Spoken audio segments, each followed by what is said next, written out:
Well, mga kapupong, makakapal na ulap ng abo at gas ang patuloy na lumalabas mula sa bulkan, kasabay ng pagdaloy ng pyroclastic density current sa Miisi Gully ayon sa Philippine Institute of Volcanology and Seismology. Ang mabilis na pag-agos ng may init na materyales ay nanatili sa loob ng itinakdang danger zone, ngunit malinaw na senyales ito ng patuloy na aktibidad sa bulkan. Sa mga oras na tumitindi ang galaw ng bulkan, ilang bayan sa Albay ang nakaranas ng ashfall na nag-iwan ng manipis na abo sa mga bahay, kalsada at pananim. Inilarawan ng mga residente ang sitwasyon na tila banayad na pag-ulan ng abo na madaling tangayin ng hangin papunta sa mga kalapit na lugar. Dahil dito, maraming pamilya ang pansamantalang nanatili sa loob ng bahay at nagsuot ng mask bilang pag-iingat. Pero mga kapupong, naging usap-usapan online ang isang vlogger na nakitang naglaro at tila hindi ininda ang ashfall sa isang apektadong lugar. Sa mga oras na kumalat ang video, nagbigay babala ang mga eksperto na ang ganitong gawain ay mapanganib at hindi dapat tularan. Sinabi ng mga opisyal na ang ashfall ay hindi simpleng alikabok, kundi binubuo ng maliliit na piraso ng bato at mineral na maaaring makasama sa kalusugan kapag nalanghap. Ipinaliwanag ng mga eksperto na ang paglanghap ng maraming abo ay maaaring magdulot ng iritasyon sa ilong at lalamunan. Sa mas matagal na exposure, maaari itong humantong sa paglala ng kondisyon tulad ng ubo, hirap sa paghinga at iba pang respiratory issues. Ang pinong particles ay maaaring pumasok sa respiratory system at magdulot ng pamamaga, lalo na sa mga bata, matatanda at may existing na karamdaman. Sa ilang kaso, ang labis na exposure ay maaaring magresulta sa bronchitis o iba pang komplikasyon sa baga. Well, mga kapopong, sinabi ng PHIVOLCS na ang tuloy-tuloy na pagbuga ng abo at gas ay nagpapakita ng paggalaw ng magma sa ilalim ng bulkan. Ang matataas na plumi mula sa bunganga ay nag-iiba ng direksyon depende sa hangin, kaya't pabago-bago rin ang lugar na naaabot ng ashfall. May ilang residente rin ang nakapansin ng kakaibang amoy sa hangin na karaniwang dulot ng sulfur. Ayon kay Direktor Teresito Bacolcol, ang ganitong aktibidad ay bahagi ng natural na proseso ng bulkan, ngunit hindi dapat ipagsawalang bahala. Sinabi niya na ang pyroclastic density current ay nananatiling nasa loob ng limitasyon, ngunit patunay na may pagtaas sa aktibidad ng bulkan. Dahil dito, mahigpit na ipinapatupad ang pagbabawal sa pagpasok sa permanent danger zone. Actually, mga kapupong, nauna nang inilikas ang mga residente sa high-risk areas bilang bahagi ng plano ng lokal na pamahalaan. Ang mga evacuation center ay inihanda upang matiyak na may sapat na supply ng pagkain, tubig at serbisyong medikal ang mga apektadong pamilya. Sa mga oras na nagpapatuloy ang sitwasyon, regular na nagbibigay ng update ang mga opisyal upang mapanatiling kalmado ang publiko. Sinabi ni Albay Governor Lagman na nananatiling alerto ang pamahalaang panlalawigan. Binigyang diin niya ang kahalagahan ng koordinasyon sa pagitan ng mga ahensya at mga eksperto upang mapanatili ang kaligtasan. Idinagdag niya na ang maagang paghahanda ay nagsisilbing matibay na bridge upang maiwasan ang mas malaking epekto ng aktibidad ng bulkan. Sa kabila nito, mga kapupong, nananatiling nasa katamtamang alert level ang bulkan. Pinapayuhan ang publiko na manatiling updated at iwasan ang mga delikadong lugar. Nagpaalala rin ang mga opisyal sa kalusugan na magsuot ng mask at proteksyon sa mata laban sa pinong abo. Anyway, mga kapupong, patuloy na binabantayan ang sitwasyon sa bulkan. Sa tulong ng koordinasyon ng pamahalaan, mga eksperto at kooperasyon ng publiko, nananatiling maayos ang pagtugon sa pagtaas ng aktibidad nito.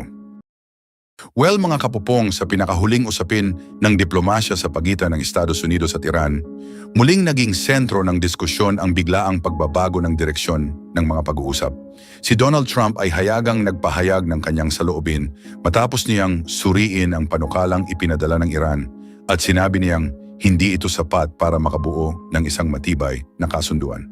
Ayon kay Trump, bagamat may laman at may bigat ang offer, kulang pa rin ito sa mga mahahalagang detalye na hinahanap ng kanyang administrasyon.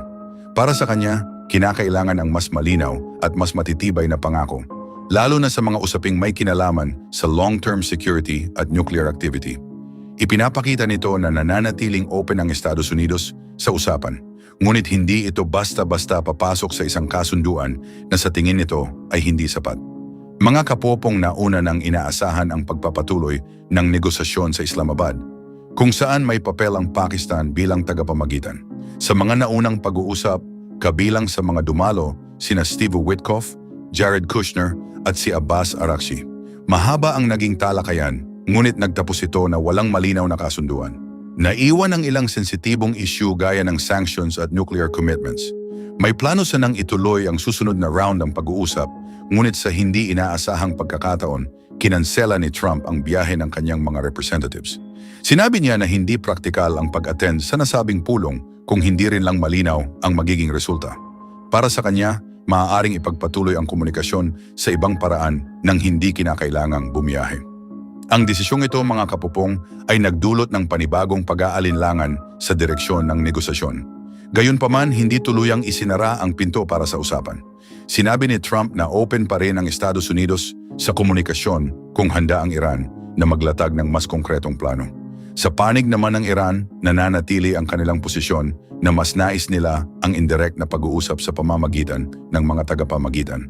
Si Abbas Araghchi ay nagpunta sa Islamabad upang makipag-ugnayan sa mga opisyal ng Pakistan at sinabi niyang ang kanilang pag-attend ay bahagi ng mas malawak na koordinasyon, hindi direktang pakikipag-usap sa US.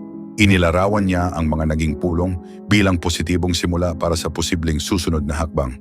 Anyway, mga kapopong, sa mga oras na patuloy ang tensyon sa rehiyon, naapektuhan ang ilang mahahalagang ruta ng trading na may direktang epekto sa supply ng energy at oil. Ang mga pagbabagong ito ay nagdulot ng pangamba sa mga merkado at naging dagdag na dahilan kung bakit mahalaga ang patuloy na diplomasya.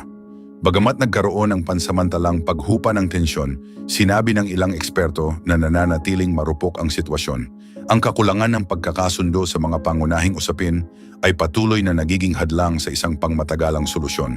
Kabilang dito ang mga issue sa seguridad at economic measures na kailangang maresolba bago makamit ang isang fair na kasunduan. Well, mga kapopong, patuloy namang gumaganap ang Pakistan bilang mahalagang tagapamagitan. Ang kanilang mga leader ay nananatiling aktibo sa paghikayat sa magkabilang panig na ipagpatuloy ang usapan. Bukod dito, nakikipag-ugnayan din ang Iran sa iba pang kalapit na bansa upang mapalakas ang kanilang diplomatic efforts. Para sa mga eksperto, ang kasalukuyang sitwasyon ay isang pagsubok sa kakayahan ng dalawang bansa na maghanap ng gitnang solusyon. Sa kabila ng mga hadlang, nananatiling may pag-asa dahil hindi pa rin tuluyang napuputol ang komunikasyon. Anyway, mga kapupong, ang mga tao sa mundo ay patuloy na nakamasid sa bawat galaw ng dalawang bansa. Ang mga susunod na plano ay inaasahang magiging mahalaga sa paghubog ng kanilang relasyon sa hinaharap.